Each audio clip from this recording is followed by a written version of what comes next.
abantu abathokozelwa nguye uJesu Kristu inkosi.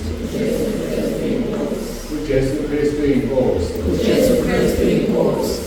Siyambonga-ke uNkulunkulu wethu ukuthi sihlangane. Ngiyacabanga ukuthi abaningi basesendleleni njengoba-ke liba mncane kangaka. Asikwazi ukuphinda abantu esingabazi. Siyaqhubeka nohlelo. Ngibingelele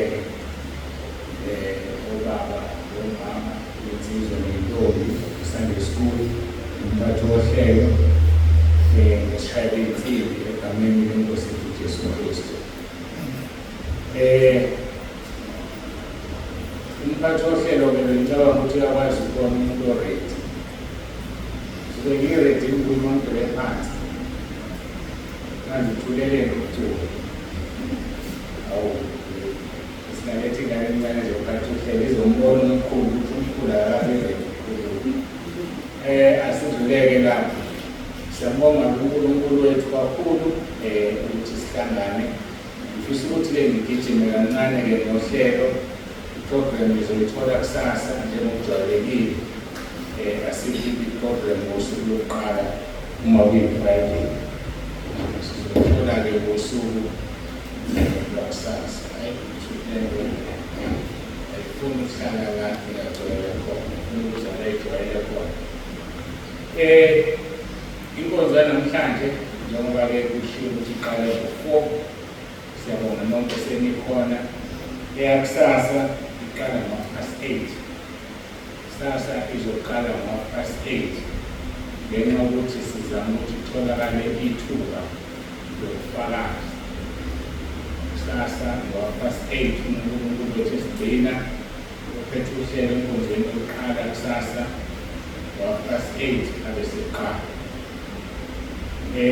Bese kuthi-ke ngo-10 kufanele sibreak-e. Ngo-10:20, 20 minutes break, iyaqala inkonzo yesibili. Iphele ngo-12. Bese kuba yi-lunch, 45 minutes lunch. Ngo-1:45 iyaqala inkonzo yesibili. Kule nkonzo-ke yesibili, iqala yesithathu ngo-12:45. Kule nkonzo-ke yesibili ezoqala ngo-10:20.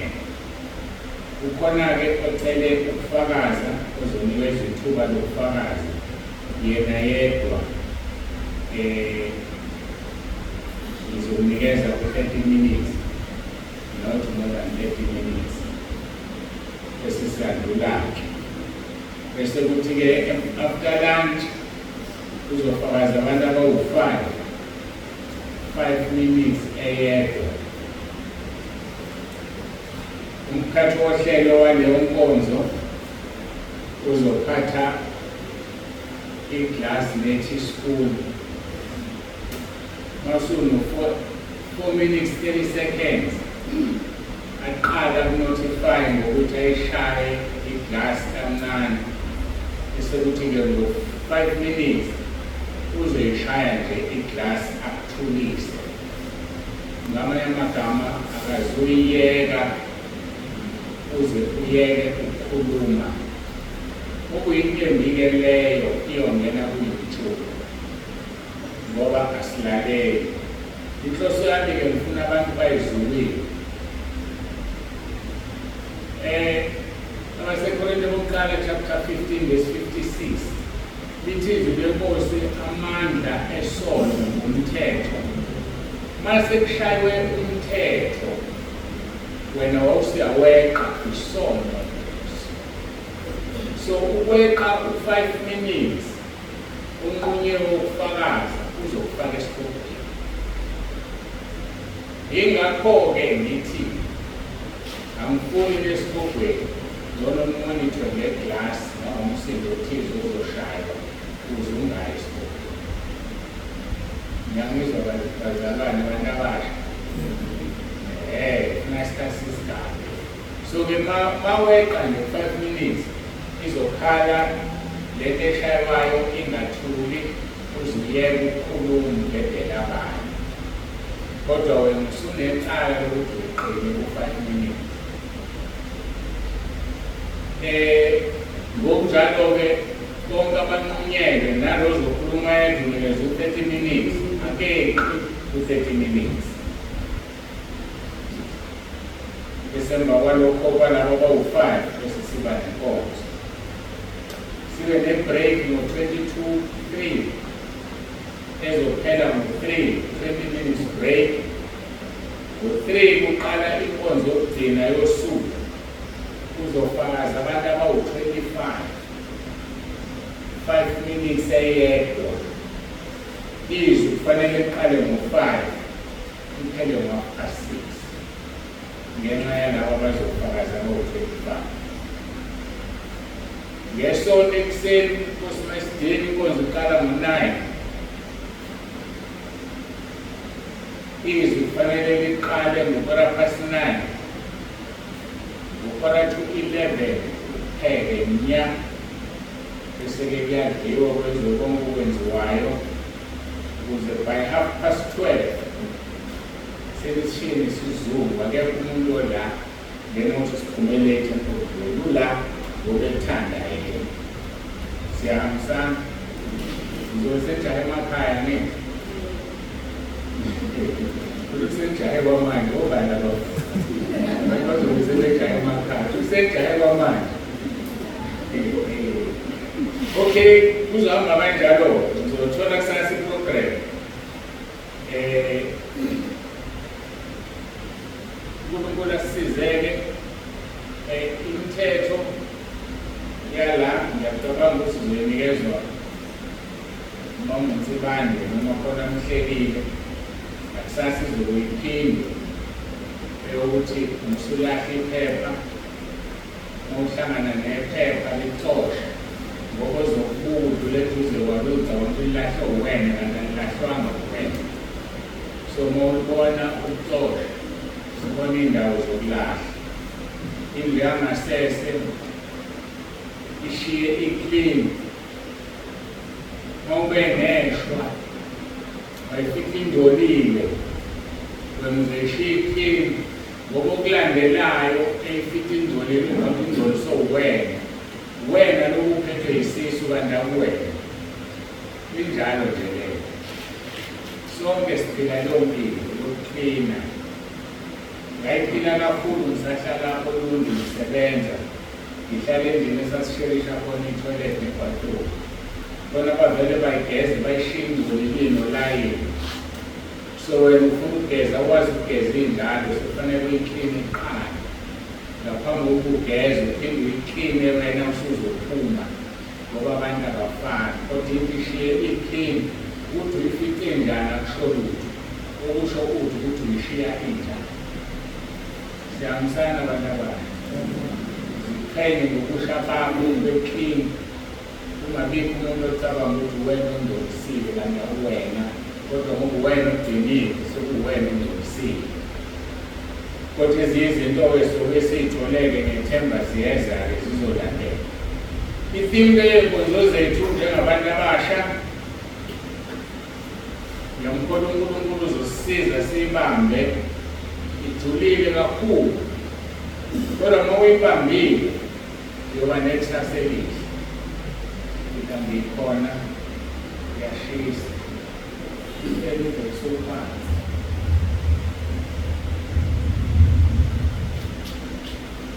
Uyoba nekusasa elihle uma uyibambile le theme ngoba le theme isebenza ndawo zonke, isebenza kwelikamoya, isebenza nasenyameni. Yisho ilokhu izolo kwabalaleli inkonzo ithi begin with the end in mind. Qala ngesiphetho ebondweni. Noma yini oyenzayo qala ngokuba isiphetho usulidwa isiphetho ukuze ukwazi ukuyenza. Begin with the end in mind.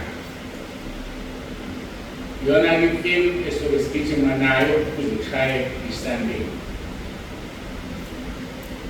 Izwi-ke lenkosi esobe siliphethe amaHebheru chapter 11. What a mighty God we serve. What a mighty God we serve. What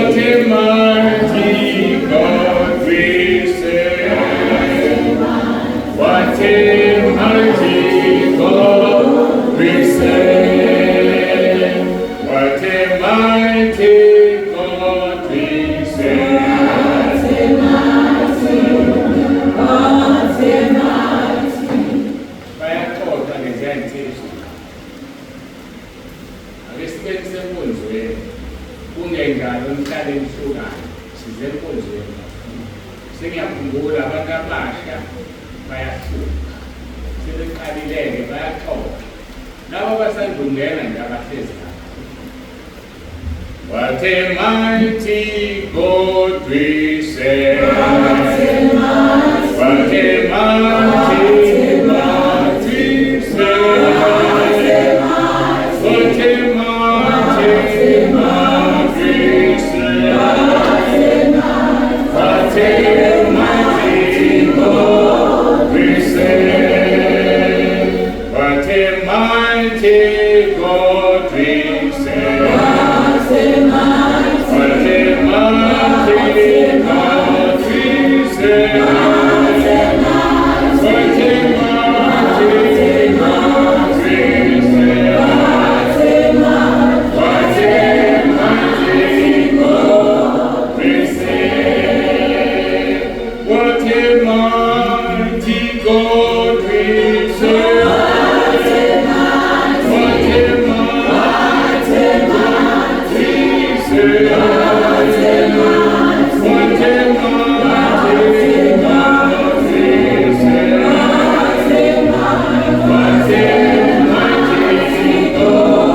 we serve. What a mighty God we serve. What a mighty God we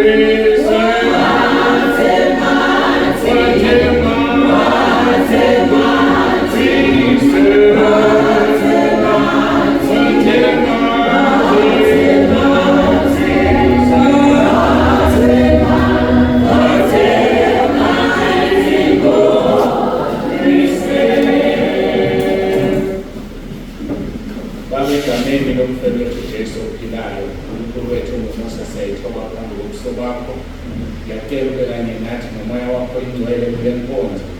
Qalekisa imoya, amadimoni, amadevil, oshefazi, amasatanisti awanasabelo kule ndlu manje.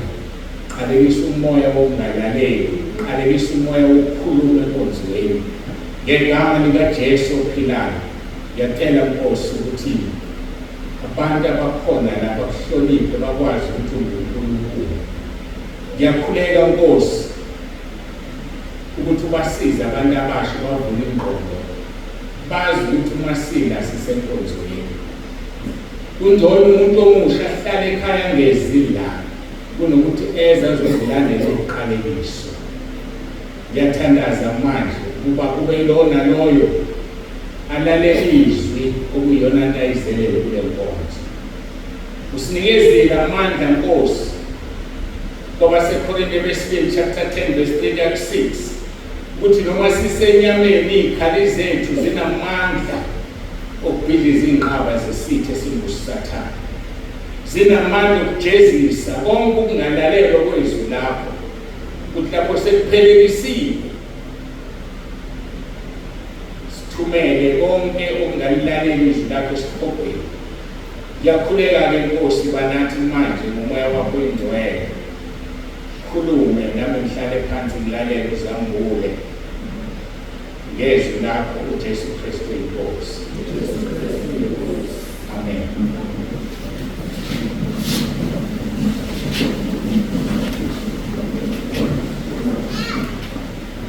Sizokulalela amabhayibheli ethu Mahebheru chapter 11. Siqala ukufunda kuverse 24. Sidinge kuverse 29. Ngoba siyaqala kodwa sizoqhela evesini elilodwa. Verse 24 siya kuverse 29.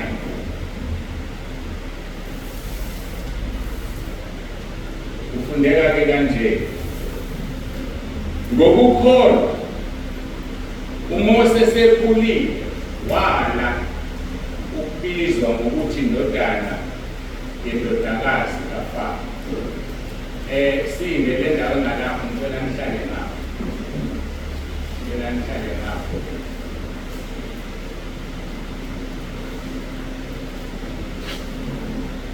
Ngiphinde verse 24. Ngokukholwa uMose sekhulile wala ukubizwa ngokuthi indodana yendodakazi kaFaro.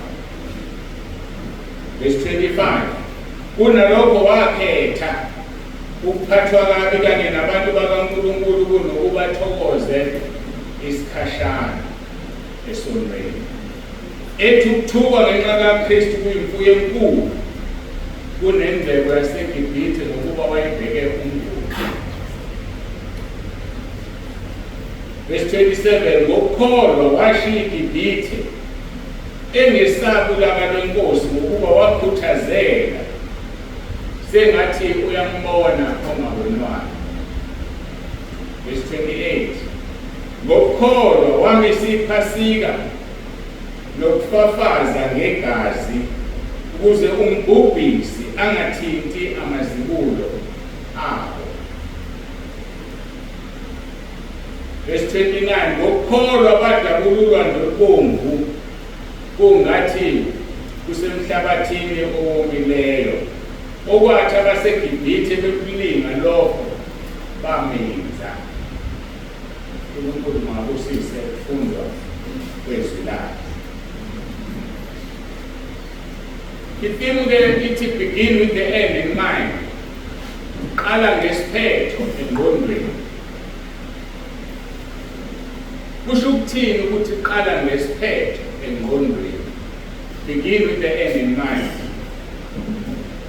Kusho ukubuka ngazonke ukuthi ngesikhathi esizayo esingaba amahora noma izinsuku noma amasonto noma izinyanga noma iminyaka ube nesithombe esicacile ukuthi ufuna ukuba kuphi bese uqala uhambo lwakho lwekusasa lakho ukholwa yikusasa. Ngethemba ukuthi kuyezwakala. Begin with the end in mind. Kungukubuka ngazonke ukubuka isikhathi esizayo kungaba siseduze kangakanani, kungaba sikude kangakanani.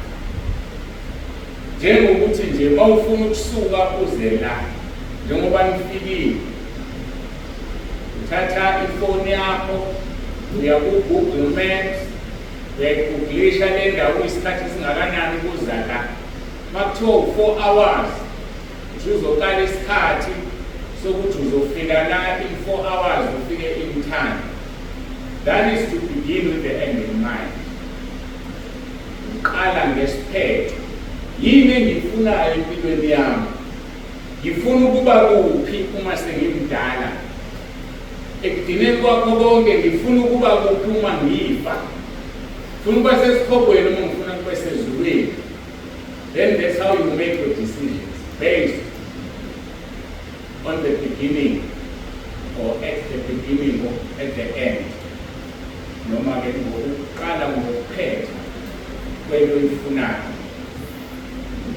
Ngesimisi-ke bakubeke kanje, but begin with the end in mind means to look out across the coming hours, days, weeks, months and years with clear vision of what your desired destination, and then to proactively pursue your future.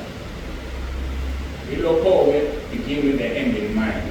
So yikho-ke ngithele theme le izokusiza kwelikamoya ikusize enyameni. Mawufuna ukugcina uwuthisha, udokotela, uprofesa wendima ethize, ngeke kukusize ukuthi uzwane nabangani abangenalo ikusasa. Ngoba wena usucabangile ukuthi ufunani, and then you have to rub shoulders with the great because you want to be great. Awukwazi ukucindezelwa i-peer pressure wenza izinto ezingafanele ama-goals akho elapha phezulu. Ngiyakuzwa lokho? So ngiyazi ukuthi ngikhuluma nabantu abasha, abanye bayafunda, abanye basesikoleni. So ngizama ukuyihlanganisa yonke le nto kamoya nakwinyama. Begin with the end in mind. Kodwa-ke sigxila-ke manje emoyeni siphume enyameni.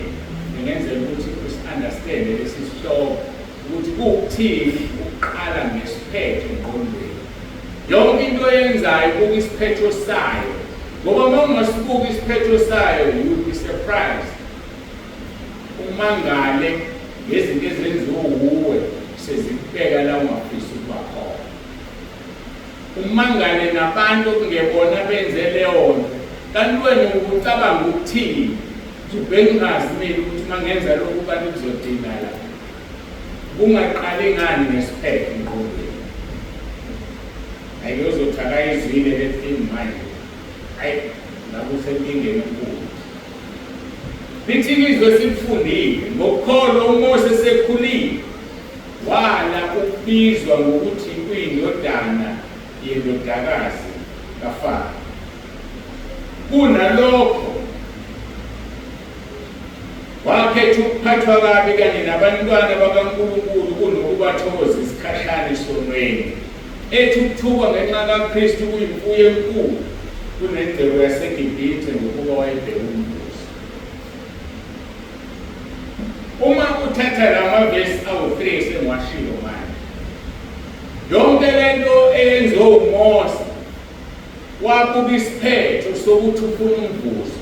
Khona izinto ezingenawo umvuzo zenzayo. Lithizwi ngokukholwa uMose wala ukubizwa ngokuthi indodakazi kaFaro. Why? Ngoba wayebheka umvuzo. Uma indodana yendodakazi kaFaro umvuzo akaziwuthola. So kunezinto esihlangabezana nazo empilweni kodwa esingeke zisenzele lutho. Okufanele ubuke isiphetho esizokwenza udele. AmaHebrew 12 verse 2 lithi asigijime sibhekile kuJesu umqalisi nomphelelisi wokukholwa kwethu. Nanti ingxenye engiyithandayo lithi owathi eyibekela intokozo wakhetha wayidela wakhetha ukuze emhlabeni ezohluphekela thina. So uJesu wayebuse ezulwini evele indodana kaNkulunkulu, but wakhetha ukuzohlupheka ukuze athenge thina ngegazi lakhe, because wabuka isiphetho engqondweni yakhe. Namhlanje uhlezi la kwesokunene sikaNkulunkulu, asitshele ukuthi before ize emhlabeni wayehlezi ngakusiphi sikaNkulunkulu, kodwa sikwazi ukuthi esenqobile wahlala ngakwesokunene sikaNkulunkulu. So kunezinto okufanele uzidele ngenxa yokubuka umvuzo. So lithi uMose esekhulile wala ukubizwa ukuthi indodakazi kaFaro, kunalokho wakhetha ukuphathwa kabi kanye nabantu bakaNkulunkulu kunokubathokoza isikhashana esonweni. Ethi ukuthukwa ngenxa kaKristu kuyimfuyo enkulu kunengcebo yaseGibhithe ukuba wayibheke umbuso. Uma sihlakaza lamavesi awu-3 sithola ukuthi uMose wabeka impilo yakhe endipeni ukuze athole umvuzo. Kwakusengenzeka ngenxa yokubeka kwakhe impilo endipeni idini impilo yakhe imalile angawutholi umvuzo, but into yamotivate ukwazi ukuthi kunomvuzo mangihlupheka nabantu bakaNkulunkulu. Ukhiye yilowo uhlupheka nobani, abantu bakaNkulunkulu noma uhlupheka nabantu bewungane, noma uhlupheka nabantu abashelayo abaqonywayo abayiphilela impilo abayithandayo. Obani abangani bakho, obani abakuthokozisayo, bacabangile ukuthi uzothola umvuzo wasezulwini. Yonke into inomvuzo. Lithi iBhayibheli langoba seGalathiya ohlwanyelela inyama yovuna ukubhubha kwenyama nohlwanyelela umoya ovuna uphilo phakathi. Wena uhlwanyelela bani? Inyama noma uhlwanyelela umoya na? So uMose wabeka impilo yakhe at risk, for he looked towards the reward. Ngoba wayebheke umvuzo. Kuzosiza nathi ukuthi ekukholweni wethu uthi uma ukholwa wazi ukuthi ukholelwani, ufunani, ukhumbule futhi ukuthi ngenzeka lento oyifunayo abangani bakho abayifuni, abantu ophila nabo abayifuni, abantu basekhaya mhlawumbe abayifuni, kodwa bambelela kwi-goal yakho. Uma uhlehla ubuka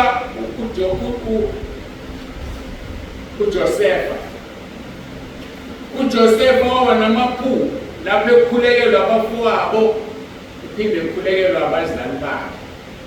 Wabona ukuthi uNkulunkulu umnikeza into enkulu lapho umndeni wakhe wonke uzomkhulekela. Kodwa uma ubuka impilo adlula kuyona ngenxa yokuthi wayecabange into ayiphuphile ukuthi izofezeka, abaningi bethu babengeke badlule lapho. Wathi unoyise ukuthi ahambe ayopha abafowabo ukudla. Abafowabo uma bembona bayamthatha bamfaka emgodini ukuthi adliwe izilwane. Ngenhlanhla uNkulunkulu abekumusa kumfowabo, wamtshontsha wamkhipha benganakile abanye, wamdayisela ama-Ishumayeli. Amthatha ama-Ishumayeli uyithulele uJosefa, ubheke umvuzo, bafike bamdayisela induna kaFaro uPotifari. Potifari wabona ukuthi lo muntu ubusisiwe, wambeka phezu kwakho konke endlini yakhe ngaphandle komkakhe. Umkakhe wambuka uJosefa wamfisa, kodwa uJosefa wama waqina ngoba wayebheke umvuzo, waqala ngesiphethe ngqondo. Bangaki phakathi kwenu insizwa babeyophuma bengenacala, ufethwa umfazi wesigwili, wazi kahle ukuthi zonke lezi zinto kuzoba ngezakho mase nimbulela umfazi njalo uPotifari. Bambalwa babeyokwenza njengoJosefa, ukuthi uJosefa wabaleka kwasala ibhanti lakhe. Sikhohlakali somfazi satshela indoda ukuthi nangoba umHebherukazi wakho befuna ukungivengula eqambamanga. Waboshwa uJosefa ngoba wayebheke umvuzo, and he never defended himself.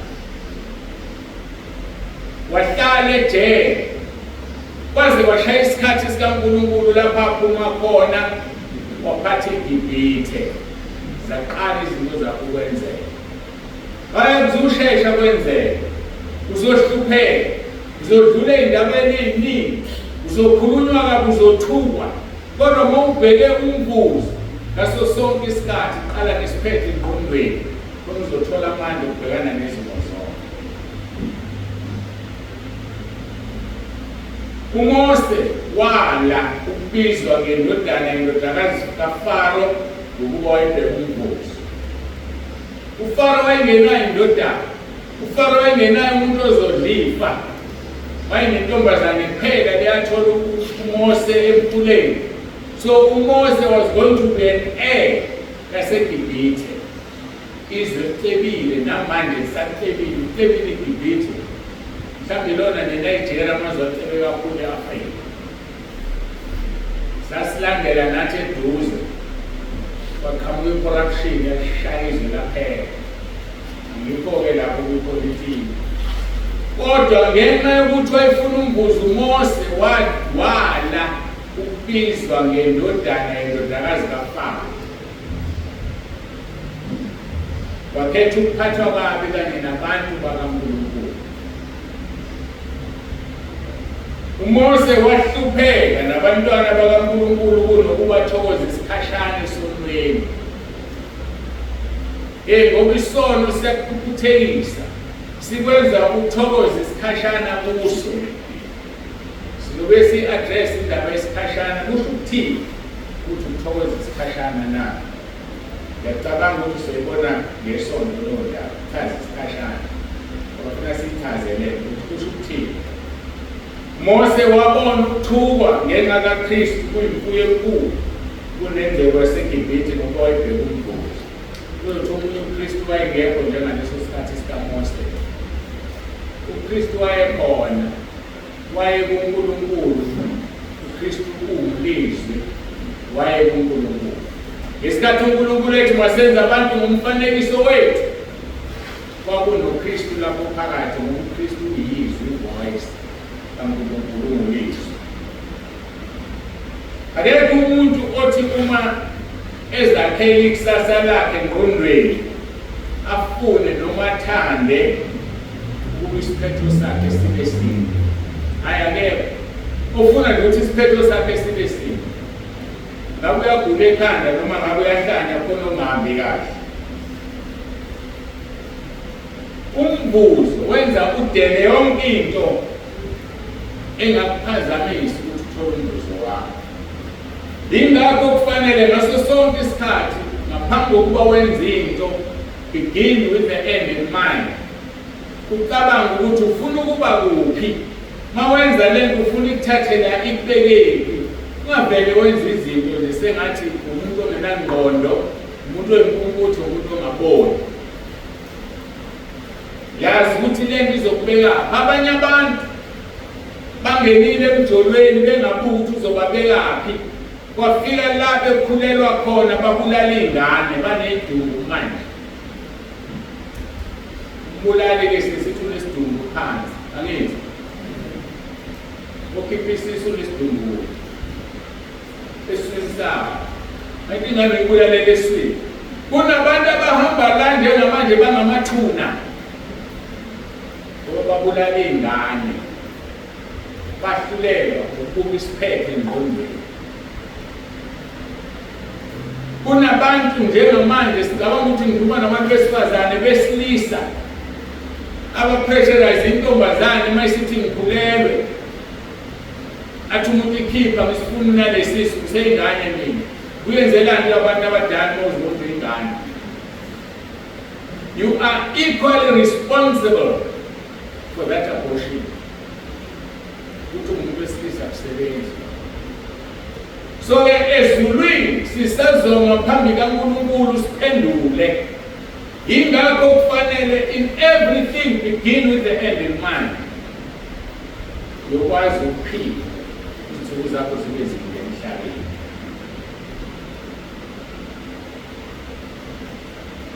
Umbuzo owulindelwe uMose wenza ayidele impilo yakho. Umbuzo wenza udele ukuphila kwakho. Amazwi akhulunywe inkosi uJesu kuLuka chapter 9 verse 23 uthi uJesu, uma umuntu ethanda ukuze emva kwami akazidele athabathe isiphambano sakhe imihla ngemihla ngilandele. Ake sibuze ukuthi kuye kahle leli vesi. Uma umuntu ethanda ukuze emva kwami akathabathe isiphambano sakhe imihla ngemihla angilandele. Abantu abaningi baqala ngokudinwa ngakho. Baqala ngokulandela, aqala ngokulandela. Siphusha ustep number 1. Uthi uJesu uma umuntu ethanda. That is the key word, ukuthanda. Ngeke usithwale isiphambano ungathanda. Ngeke umlandele uJesu ungathanda. Kodwa uzolingisa sengathi uyamlandela kanti awumlandeli ngoba uzange uthande. Uthi uJesu umuntu ethanda ukuze emva kwakho. So into yokuqala awuthandi ukuthatha isiphambano. Uthanda ukulandela uJesu. Mase lukhona lolo thando. Number 2 uzozidela. Awuzuqala uthabatha isiphambano ungazideleli. Yibo bonke labo abathabatha isiphambano bengazidelile abahluleka endleleni yokukholwa. Ngeke uzidele ustep number 1 ungawenzile wokuthanda. Uzozidela ngokuthanda. Usuthi come what may. uJesu wazidela bayoleka esiphambanweni ukwethanda mina nawe. Yayikho into yoyenza ungathandi ngoba noma uyenza uyapretenda. So uma uthanda ukuze emva kaJesu zidele ukuqala lo. Number 2, uthabathe isiphambano sakho every day bese uyamlandela. ngoba uma umlandeli ungasiphethe isiphambano ulandeli yena, ulandela umfanekiso wakhe. Leli izwe lithi ningazenzeli umfanekiso okusezulwini phezulu nokusemhlabeni phansi. Kubiza ukuthi ulandele uJesu kodwa ngeke umlandele ungazange umthande. Ngeke umlandele ungazange usidele. Ngeke umlandele ungasithabathanga isiphambano. So abantu ke bayathanda bathi basindisiwe isiphambano abasiphethe. Bathi basindisiwe abazidelile banomina. Kubiza ukuthi uthabathe isiphambano sakho uzidele. Ulandele inkosi uJesu. Le nkosi uJesu yadela izulu, yadela intokozo. Imkhothile weHebrew 12:2 othi masigijime sibhekile kuJesu ongumqalisi nomphelelisi wokukholwa kwethu, owathi esikhundleni sentokozo ayibekelweyo wathwala isiphambano engalinaki ihlazo. Khona abantu abahlulwa ngisho ukuphatha iBhayibheli besontweni, ubona lihlazo. Ufika avulele ifoni esontweni akakwazi ukuphatha iBhayibheli, unamahloni. Khona abantu abangabafaka otime abesontweni ngoba bafuna uma bephuma bedlule endaweni zabo kungabonakali ukuthi baphuma esontweni. uJesu namahloni ngami phambi kwabantu, nami ngiyoba namahloni ngaye phambi kwezinkosi zabantu. Ubiza ukuthi uzidele kungabi lutho, ingane zikunyathele zidlale ngawe, uzobe ususendleleni right.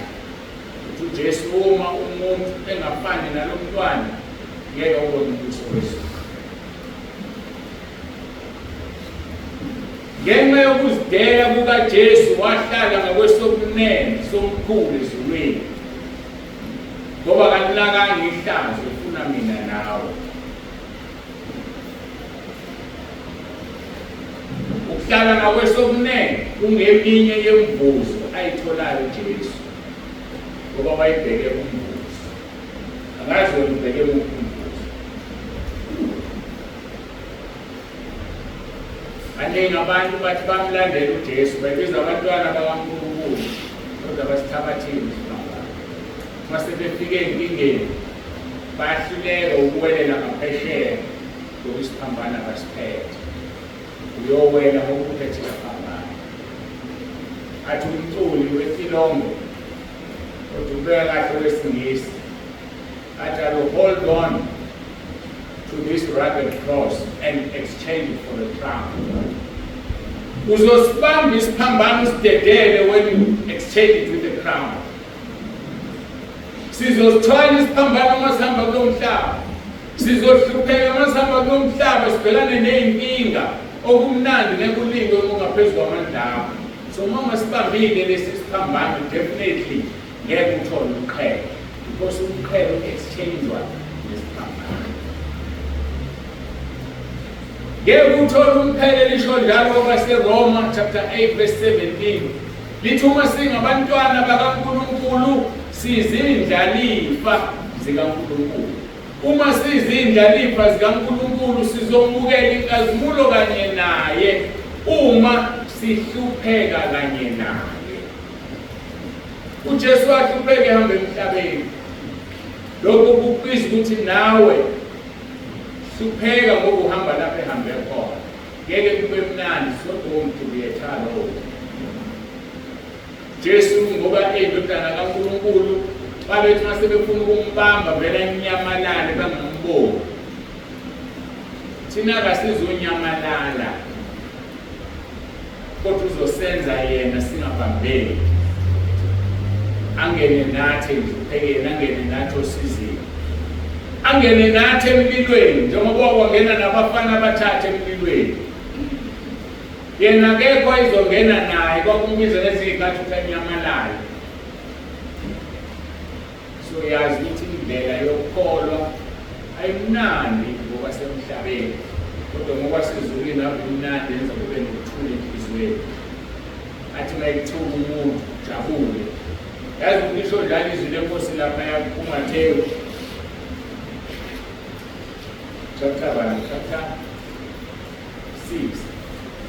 lithi manithuka ngenxa yami jabulani nithokoze ngoba umvuzo wenu unjani mkhulu ezulwini.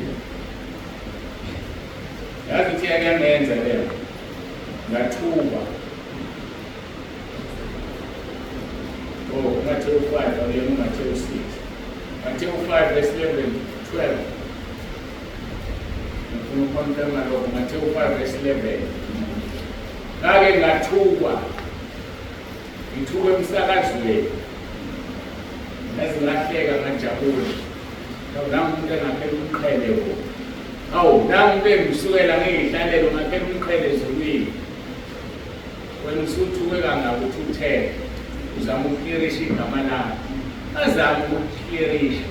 Lo hamba nawe uJesu Kristu waseNazaretha uyena ozokuklirisha.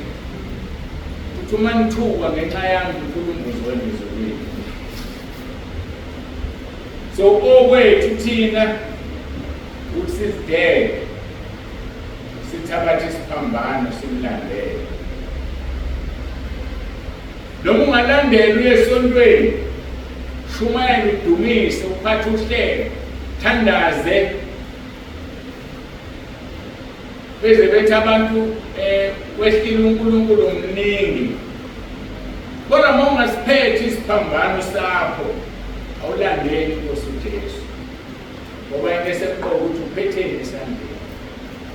Wabantu banezinto abaziphethe, banezinto abasebenza ngazo. Yini oyiphethe wena na? Ngoba uthi uJesu uma uthanda ukuze emva kwami sidele uthabathe isiphambano. Yini wena oyithabathile? Yini oyiphethe? Usidelile na? We need to begin with the end in mind. Uma ufuna ukuyongena ekhaya labangcwele, ibangcwele nawe njengomnikazi walelo khaya engcwele. Ubuka la uyakhona bese uyaconforma. Awukwazi ukubuka la uyakhona bese ungenzi njengakhona. Njengalaba abafuna esibhogweni benza izinto ezobafaka esibhogweni. Hayi lento yenza yonke into yenzayo phansi komthunzi welanga inomvuzo. Inkinga yokuthi umvuzo wakho mhlawumbe awuthandi.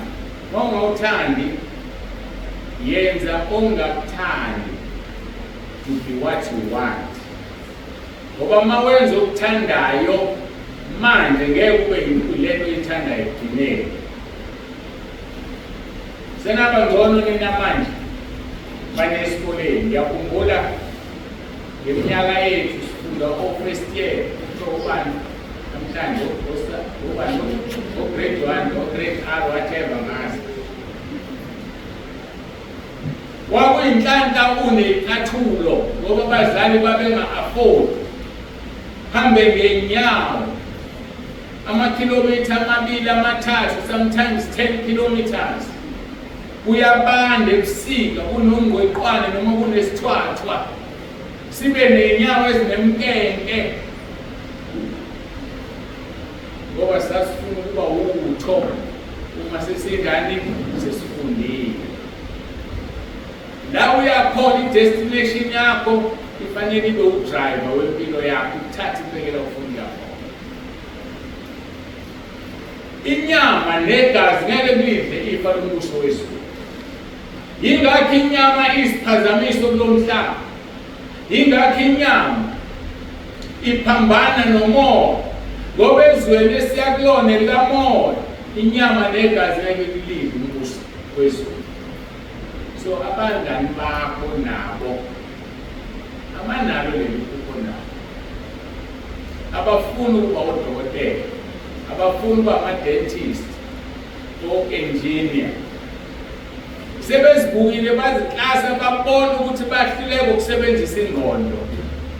Ngoba yikho lento yokuthi umuntu uthi uyisidomo, asikho isidomo. It's laziness. Nqena ukusebenzisa ingqondo. Usiganele sonke uNkulunkulu wasinika ingqondo. Khona abayisebenzisayo, khona abahlala phezu kwayo. Yabona wangihlezi nje khona abahlezi phezu kwengqondo yabo esifundeni ngabe iyona ephezulu ilanga muntu hlezi phansi phezu kwayo. Asikho isidongo ngoba whenever udecide ukuthi ngiyafunda manje ngiyaphasa kwenzeka loo nto uyafunda uphasa noma ungakadecide ngeke kwenzeka. So musuzihlanganisale nabantu abangenalo ikusasa ngoba inyama negazi akunakuthi umbuso wezulu. Nabangani bakho abangenayo lento eyiphupho lakho bazokuphazamisa. Always begin with the end in your mind. Qala ngesiphelo engqondweni yakho. Lapho-ke uma ufuna ukuyongena ekhaya ezulwini, yiba ngcwele ngoba izulu lingcwele. uNkulunkulu Baba ungcwele umdali wakhe. uJesu Kristu efikile emhlabeni wanqoba yonke into abhekana nayo ungcwele. Asesithumelele umoya ongcwele. Ungalenzeki ukuthi konke uzongena ezulwini ungekho ngcwele. Insizwe yami ngozayo athi ngisho unesona esisodwa nesimali ungene ezulwini. Asingeni isona ezulwini.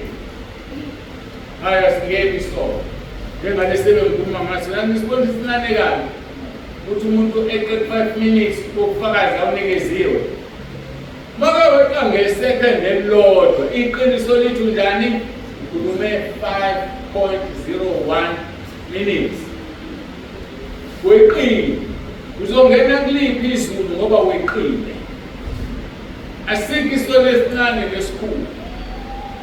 Enye insizwa yake yathathwa inkosi uJesu. Bayikhiphe emzimbeni oyikhombisa esibhogweni. Le nsizwa bathi uma befika bafika umfundisi uyasha esibhogweni. Umbona ngokholo. Phela izinto zasesibhogweni izinto zakho ziya-identify ukuthi ubani and azishi. Ngoba ziwumoya. Ngoba konke kuwumoya ngale kodwa ube ubuhlungu kuwo lowo moya. Iyabuza le ndoda ithi inkosi Jesu umfundisi ufunana esibhogweni.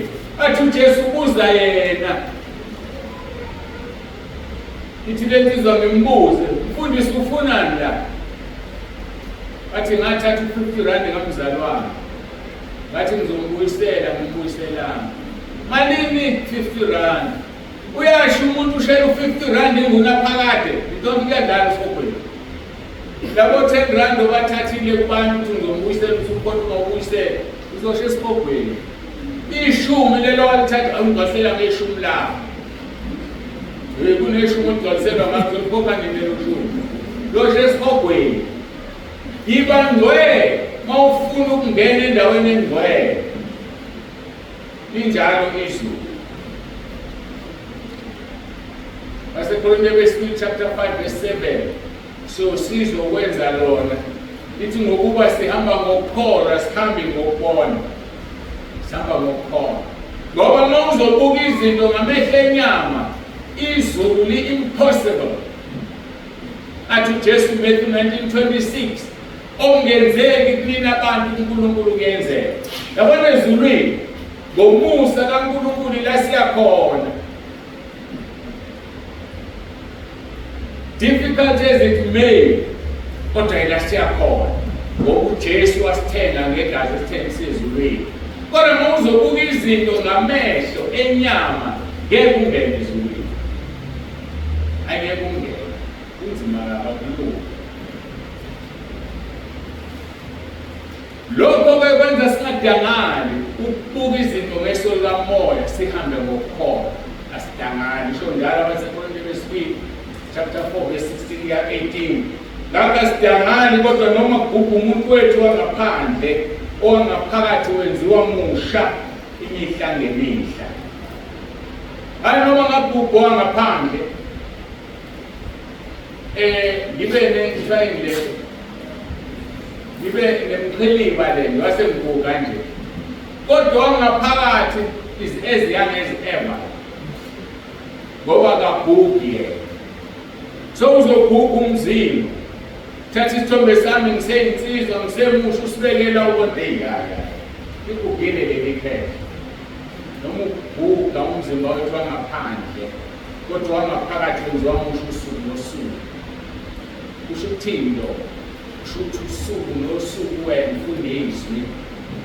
Uyakhula. Usuku nosuku uyathandaza ukuxhumana noNkulunkulu. suku nosuku uma abazilandelana ungena emkhosini bambana noNkulunkulu njengoJakobe angakudedeli engakubusisanga. Abanye bangena emkhosini abawuqedi susukile lapho bambele khona noNkulunkulu kodwa akakubusisi. Sabe indlala, sabe ukulamba, cabanga ukuthi uzofa. Bayakubulala abantu indlala. Indlala nemasikweni siyabulala abantu. Wayengakahlala u-40 days uJesu. Bese thina siyahluleka ukuhlala u-40 days. Hawu into obala le. Sathane uzosephothisa ubona ngathi uzofa. Uphathwe isiyezi. Uphathwe isiyezi uzofa impomanje. Siyakusuka lapho uyoda ngiyadlamini uphethwe isiyezi. Uzongena kuliphi izulu? Begin with the end in mind. Qala ngesiphethe engqondweni. Wazi ukuthi mawuzila ukudla ubambene noNkulunkulu. Mawufu ezulwini. Kusho ukuthi awufuni ukezulwini wena. Usaba ukuqeda umkhosi usuyadla ngoba usaba ukufa ufuni ukezulwini. Indaba yokubuka izinto ngamehlo enyama. Asizibuki izinto ngamehlo enyama. Ngakho-ke asidangale noma umzimba wethu wangaphandle ubhubha, wangaphakathi wenziwa musho imihla ngemihla, ngokuba usizi lwethu olululana olungolomzuzwana lesisebenzele isilinganiso esikhulu kakhulu senkazimulo emiyophakathi. Usizi lwethu kuthiwa lululana, and iqiniso lelo, very light compared to what Jesus went through. Very light usizi esinalo. And ilungu lomzuzwana olesikhathi esincane kabi fike ngesono ngoba ungaplaneli benze appointment uNkulunkulu wesidingo ufika ngesono ngikuchaze ukuthi uthini ilungu lomzuzwana. Lokhu ubone kahle ukuthi ilungu lomzuzwana sandele lolu usizi lo. Hayi mina nje angikwazi ukuhlala ngaphandle komuntu wesifazane. How? Lesi sikhashanyana esincane nje awukwazi. Mina angikwazi ukuhlala ngaphandle komuntu wesilisa. Wazi wahlupheka bo. Siyakujabukela.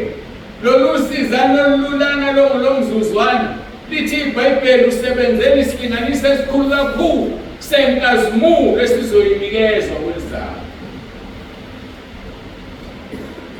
Isilinganiso esikhulu kakhulu senkazimulo emiyo phakade.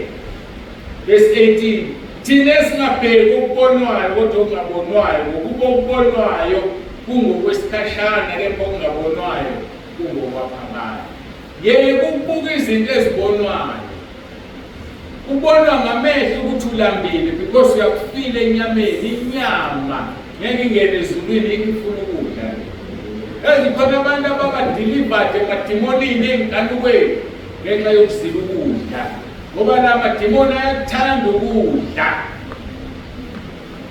Mawuthanda ukudla kuyisilinzi, you will never be delivered in any demon.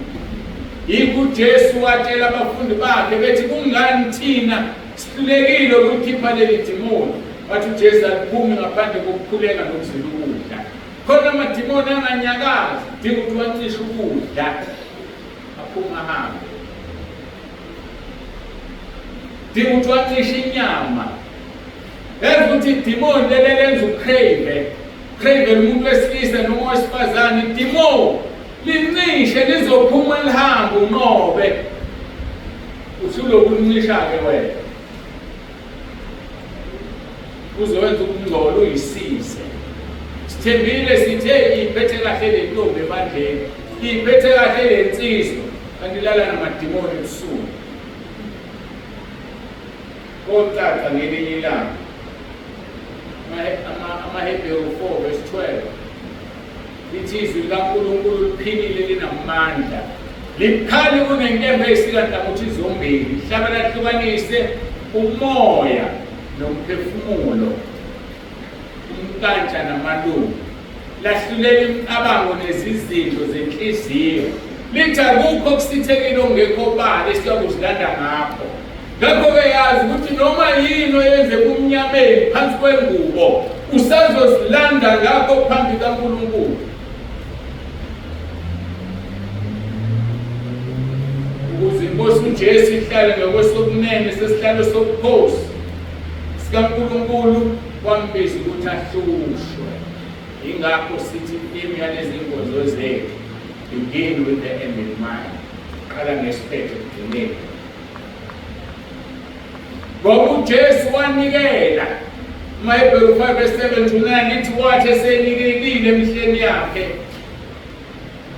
ngenyama yakhe ngemkhuleko nokumusa nokudazuluka okukhulu nezinyembezi kuyena onamandla okumsindisa ekufeni wezwiwa ngenxa yokwesaba uNkulunkulu.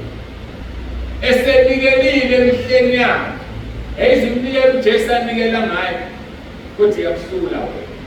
Wanikela ngemkhuleko. He prayed for us. Kulezi insuku ekhalezi sikhuluma ngomkhuleko esikhulekela ngoJohn 17. Uthi kuPetro ngelinye ilanga, Petro, uSathane ukuzingelile, kodwa ngikumusela ukuthi ungawi. Mawusuvukile, bamba abafowenu, uxhasa abafowenu. Ngoba siyakhulekelwa. Ungawenzi umkhuleko kaJesu ngoba namanje usasebenza. Ingakho kufanele sikhuleke ngoba uma sikhuleka imkhuleko yethu kufana nokuseyibhenga lokusiza ngelinye ilanga lo mkhuleko wokukhuleka ngosuku oluthize olwadlule. Lithi iBhayibheli isihloko John 17 umkhuleko kaJesu ezikhulekela yena nabafundi bakhe nabo bonke abakholwayo, that is us. Sakhulekelwa. Ngakungawenzi umkhuleko kaJesu ize uthi uma uyihlulelwa uSathane uthi uyahluleka wena usuzame konke. Uhlulwa yini usukhulekelwe inkosi yamakhosi? Yini ngempela ekuhlulayo? Jesu wanikela ngemkhuleko, wanikela ngokumusa nangokudazuluka okukhulu nangenyembezi. uJesu wakhala. Kuyisibusiso ukukhala uma ukhuleka ngoba yikho into uNkulunkulu ayizonda njengenyembezi. Uzileyo bhala ezwini lakhe kwisambulo wathi wesesula inyembezi. Uhlulwa yini ukukhala ngezono zakho? Uhlulwa yini ukukhala ngobubi bakho? Asisukume uNkulunkulu esihlalweni sakhe azokusula inyembezi singakafiki isikhathi sokuthi usule inyembezi ezulwini.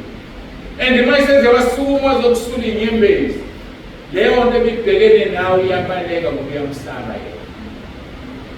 Mhlawumbe akwazi ukukhala uthandaza, akwazi ukunxusa. uJesu wathandaza, wanxusa, wakhala, wanikela ngenyembezi. Athi verse 8 eHebrew 5, noma indodana wafunda ukulalela ngalokho ahlupheka ngakho, wafunda ukulalela. uJesu wakwazi ukulalela uyise. Yini thina singumlaleli uNkulunkulu? Indodana yakhe yamlalela, iyinkosi yethu, kodwa thina sikwazi ukulalela uNkulunkulu. Esifundeni ukulalela. Ithi iBhayibheli uJesu wafunda ukulalela ngalokho ahlupheka ngakho. Uma ungena enkingeni ethize, sikhona lesifundo uphuma naso. Ngoba kufanele ufunde ngamaphutha akho. Musungena nje ephutheni bengathi akwenzeke lutho. Kusasa uyaliphinda lelo phutha. Kusasa uyaliphinda lelo phutha. Umusa kaNkulunkulu uzohamba uhambo kuphela. Ithize kumaHebrew 10:26 and 27. Uma sona ngamabomu emva kokuba sesamukele umusa ngaleso sono, akusekho umnikelo ngesono kuphela ukulindela ulanga lukaNkulunkulu nomlilo ovutha uzoqeda amaphikamo lakhe. Meaning umusa kaNkulunkulu nelimit. Umusa kaNkulunkulu awuzuvela uhamba uchitheka. Uzochithekela laba abawuthathayo bawusebenzise. Kodwa wena mawuzonyathela phansi umusa kaNkulunkulu uzozibona ufana nobani. One day usuku oluvutha njengezivo, Malaki 4:1 lokufika yokushisa lungakushiyeli impande nakade. Noma indodana wafunda ukulalela ngalokho ahlupheka ngakho.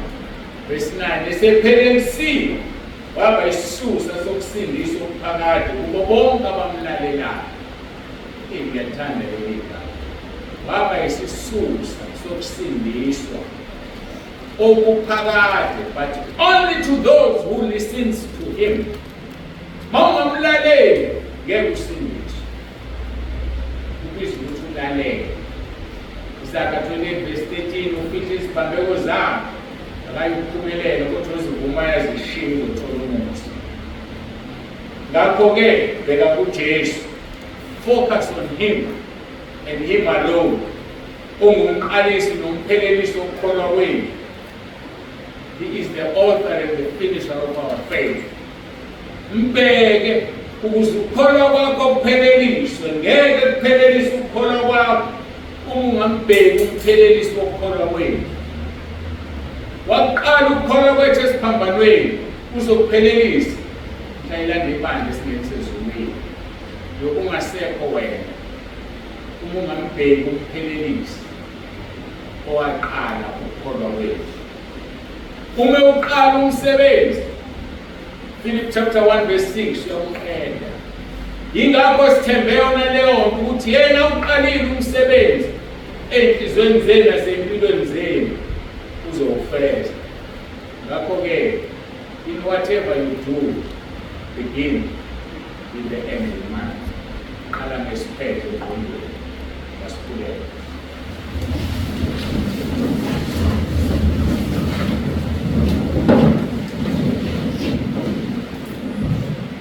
Baba ongcwele, Baba olungileyo, uNkulunkulu wethu nomusa, siyazithoba ubuso bakho. Siyabonga usukhulumile ngezwi lakho. Ngeke sizilandulele ngosuku lokugcina. Siyacela ngomoya wakho ongcwele usisize. Sikwazi ukuhlukanisa umoya. Sikwazi ukuhlala phansi sibuke ifuture esiyifunayo. Bese siqala ngayo leyo future engqondweni yethu ukuze sihambe ngokungcwele. Ofuna isihogo akahambe njengoba isihogo sifuna sona. Ofuna izulu ahambe njengoba izulu lifuna. Sisize uNkulunkulu wethu nabo abantu abasha. Bayikusasa lesizwe. Bayikusasa lebandla. Bayikusasa Nkosi. Lapho konke okusazoqhubeka emhlabeni ngisho sesihambile uma ungabalandi ibandla. Basizeke uNkulunkulu wethu basenamandla bona ukwenza izinto. Kodwa bahlushwa ingqondo yabo ebuke eduze engabuki isiphetho bese bekwazi ukwenza izinto bebuke isiphetho. Ngoba ushilo ezwini lakho wathi khona indlela ebonakala inhle emehlweni omuntu kodwa isiphetho sayo singukufa. Ingakho kufanele sibuke isiphetho bese sibona ukufa siyeke le ndlela. Siphinde sibheke isiphetho kwenye sibona ukuphila bese siyayithatha le ndlela. Yosiza ukuqala nesiphetho engqondweni. Siyabonga kakhulu ke Nkosi banabantwana bakho ezindaweni abazolala kuzona. Qalekisa idimoni nomsindo. Banye babanga umsindo beze bengalala abanye. Qalekisa idimoni lokungalaleli. Siyakhuleka Nkosi ukujezisa ukungalaleli. Siyakhuleka uNkulunkulu wami ukuqalekisa imoya amandla omnyama sifafaze igazi lakho kuzo zonke indawo kuzolalwa kuzona. Balale baphumule. Usasidinile Nkosi ungabalandi ibandla. Siqale kusasa inkonzo ekuseni. Ube kanye nathi njalo iziphelele ukusebenza. Sinikeza uqobo lwethu kuwe. Sinikeza wena uNkulunkulu baba udumo ukuthi sisho isivumo sinikeze sona. Sithi uJesu Kristu inkosi. Amen.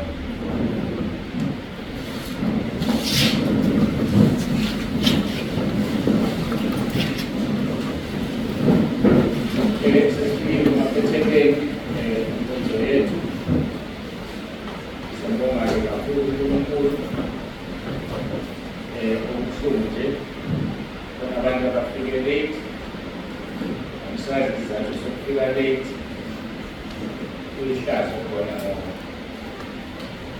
usuku lude kabi abantu abangafika late.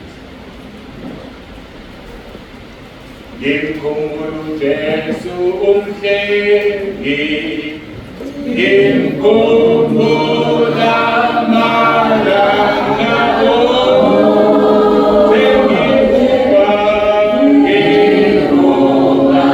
ngimamele, ngibuke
Gracias.